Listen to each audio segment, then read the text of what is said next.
Good afternoon. Good afternoon. Come on in and welcome to the ATM. Well, we assist the matter and we attack the mess. Come on in and have a seat. Be courteous, be polite, and respect everyone that's going to come into the scene or will be in the chat area when they do see the video. And you see the title? We're going to talk about Rudy again. Yeah, yeah. They have a lot of stuff coming out about Rudy. And I'm looking for my disclaimer, but anything I say in this video, first of all, is going to be alleged. It's the public opinion, and the public opinion in mine is important and it matters. Okay. We're going to get that out the way. Anything that we say here from now on as we speak on this case is not actually factual that I'm speaking in it. It's out in the public eyes right now to see and to be able to grab. So, like I would say, just do your own research. And you see in under the description I have, like from the title, I have the description. We're trying to find out, is Rudy a victim in this case now that we hearing a lot of things coming out about Rudy and his mom, and then we hear some spectators, some haters coming out with some things as of speaking ill will toward the activist Quenelle X. First of all, Quenelle X spoke in his conference that Gizzy invited him to this case, in tune to this case. So evidently, Gizzy has a relationship. Grizzly, I mean, my bad. Grizzly has a relationship with the mom. So I would not say the involvement that I feel that the activist Cornell West has in this is justice for Rudy. He has picked up on this case and he has a way of doing things in the community to help. And I can imagine and feel the hate that people are drawn toward him. Because first of all, he's very intellectual, he's very intelligent, and he speaks well. And he has been around for a while. And another thing I know that they might be coming after him because of his affiliation. He's a Muslim coming from the Nation of Islam, and they know their reputation that these people will protect him and have his back. But I believe he's not a fraud. He's not in it for any bad ill will towards the mom, but we can feel that negative feeling toward this mom because we feel, I know I do, I feel that she's a monster to me to do this to her child if this is what's going on. This is all for entertainment and educational purpose for what I'm talking about today. Let's get started. On my last video, we talked about the dad. We got a little insight on who Rudy was and his family. We found out his brother in 2001. So some people saying 2011, but I saw 2001. He was killed in a motorcycle accident. Knowing that he has a great relationship with his brother, so I can imagine his hurt, his disconnection, right? But what what I'm trying to figure out is how was his relationship with his brother? How close was it? Because he called his brother like his dad was there, but he wasn't there physically. I mean, really, mentally, emotionally, really, he was there physically, but not really emotionally for him to be able to talk to him and to intertwine with him. Then we found out his dad was, I know I said that in the video before, that his dad worked for the Houston Police Department. He been there for a while, that I heard now, some more news. And like I said before in my video, he committed suicide because he was in the ring of writing bogus tickets. Him and other fellow mates on the police force. Instead of him facing up to crime, because he committed a crime against humanity, against the public, writing bogus tickets, rigging them up within the same mile radius. But then when it came down, the hammer came down for him, he could not take it, so he took his own life. He went out the cheap way, the cowardly way. Now we back, and we backing it up now. Are we going to forward it to the mother, right? The mother in 2012, they found a video of her and Rudy when I think it was something to do with Rudy going through his different mental stage of in and out of the hospital. Found out that Rudy has a cancer or whatever it is. Rudy has been going through this for quite a while, right? So when you come from under umbrella of corruption like this, you have a father. We don't know what type of involvement he had with his brother out there with the motorcycle gang. What if? And then he spoke about his mom abused him, and she gave him mushrooms or whatever. Most of a young kid at 18 years old, now he's 26. That he spoke in one of the interviews. I could not skew this video. I wanted you guys to listen to is some a subscriber blogger that I subscribe to, and I think she's a valid YouTuber. I just love her content, and she breaks it down. So yeah, I'm back to Rudy, right? So, and within this interview, they talked about it, how he was in and out of the hospital in 2012, back and forth. Then she had a situation with her home that it was in foreclosure. They was going to get rid of, that she was going to lose her home. All this stuff was taking place, right? This could have been a setup. I don't know. And some part of me allegedly don't feel that Rudy actually a total victim in this, because something is strange about this missing case with Rudy Farias and his mother Janie Santana. We heard so much about Janie Santana and her scrutiny and her evil ways of how she um scandalized the public. She um playing the victim now, which she's not the victim. And we know again that what she did with a lot of the money, what she squandered it around, just did and whatever she wanted to do and tried to pay her way out of her own crimes, right? So Rudy is here back and forward in 2012, back and forward in the hospital with different things going on with his life mentally. Rudy need help because of the trauma that his mom and probably his dad, in my opinion, brought him through. And what if Rudy hung out with his brother?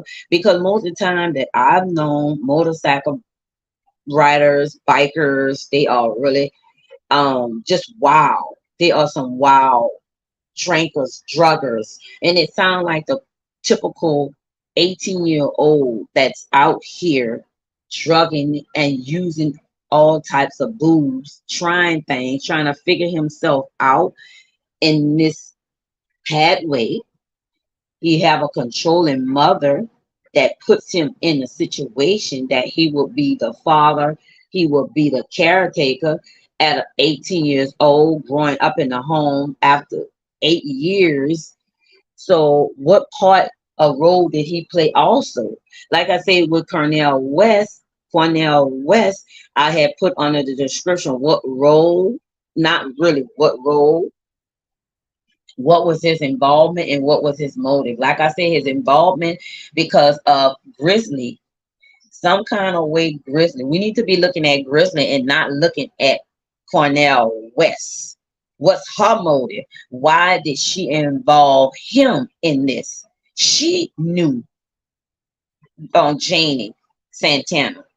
How long? I don't really know, but she knew her from a while. So the scrutiny and everything, the hammer should be coming down on Grizzly, trying to find out who is Grizzly and how did she come in contact with the Santanas, because during those times, during the time of him being missing those 8 years, what was their relationship about before the activist Quenelle X came into the picture, right? We got a activist that's out here doing the work as an activist for the community, and now he's implemented in the situation like he put himself that he did not put himself there. I don't believe he's there for a bad thing. His motive is not to be able to receive. He's not trying to come up in any type of way. Maybe if you look and turn the finger at Grizzly, if she's listening, we need to be looking at you.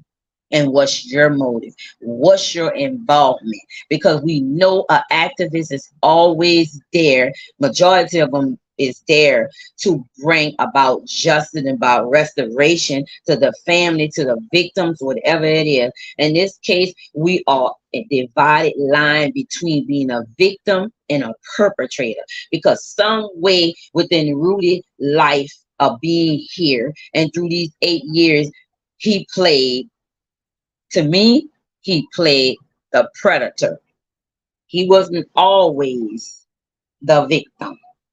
Yes, he was 18, he was old enough, but he still could have been manipulated by a mother.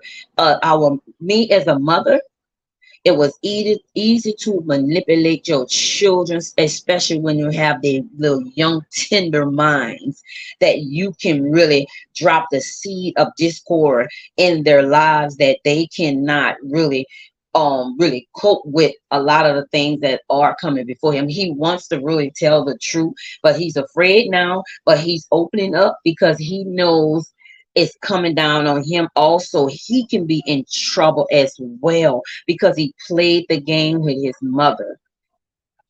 Now he's 26 and he has to deal with the consequence that might come, charges toward his mom, and we trying to find out. This is an ongoing investigation by the HPD.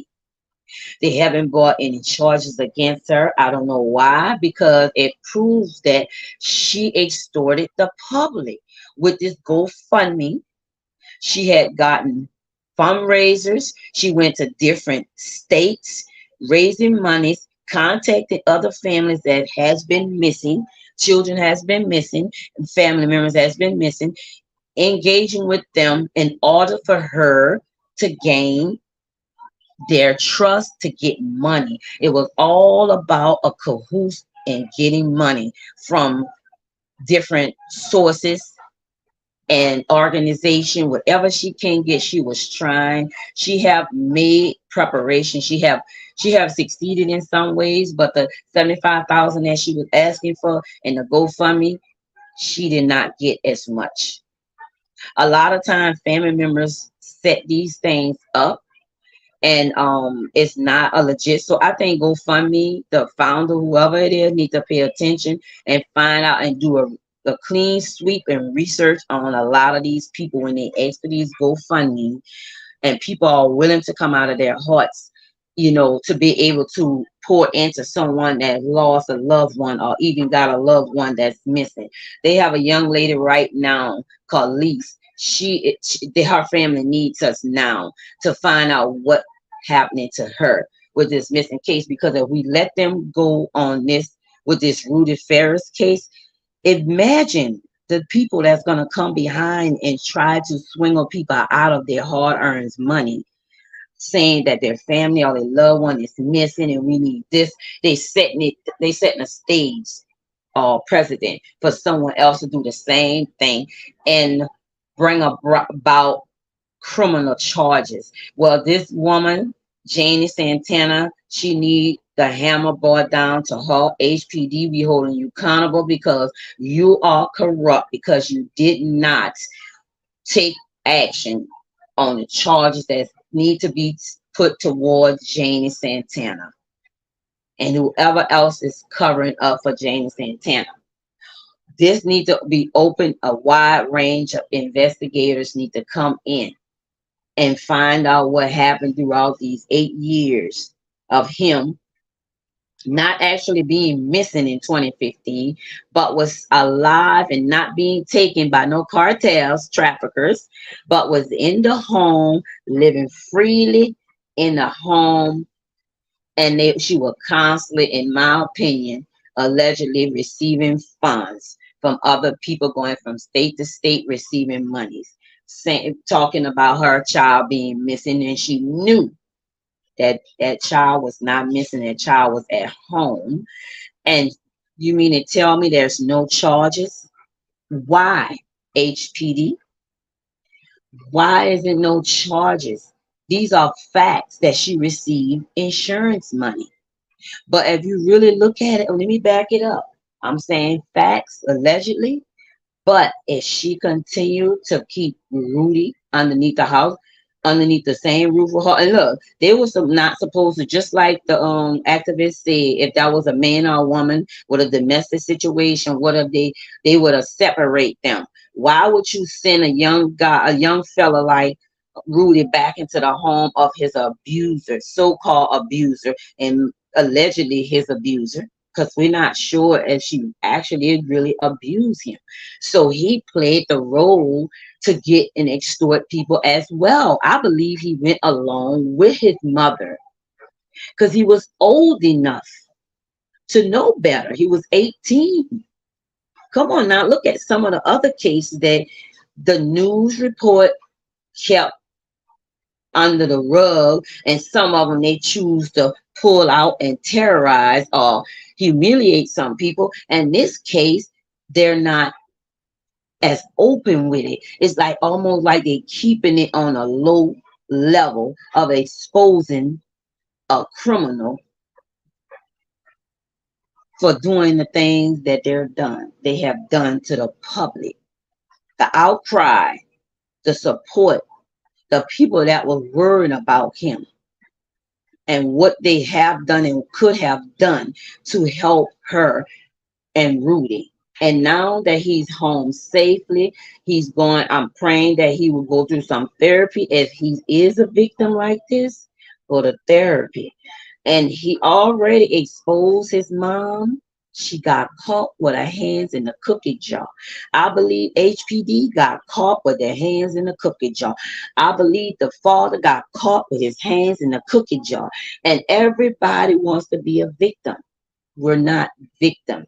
We're not going to victimize nobody, victim shame anybody, but we just want to see justice and the hammer come down on this case because it was too much for them to see this in plain sight and not take action. How could they hide a 25-year-old young man in one home in one neighborhood and not see this? Some people have spoken up, but I believe that, again, they need to take a deeper dive into this and find out a little more. Do a thorough investigation on the mother, Janie Santana, and find out what's the involvement with the HPD. We know he was on the force for quite some time. He has a reputation, but then things broke down. It is what it is. Whatever, like the Bible say, whatsoever a man soweth, he shall reap. And so whatever they have sown through these 8 years, they will reap it and it will be exposed. It will be exposed. And we're gonna try to to continue on, follow up on it. But I'll come back another day or something like that. If we find out any more information on it, guys, I appreciate you. And give me a thumbs up, a like, and subscribe to the channel if you have not done so, and hit the bell to get notified. Because right now, guys, I'm at a 300 something subscribers. Subscribe is free. Subscribe to my channel. This is my perspective. Again, this is the ATM where we assist the matter, but we attack the mess. Y'all have a great night, great morning. Be blessed. And I'm out.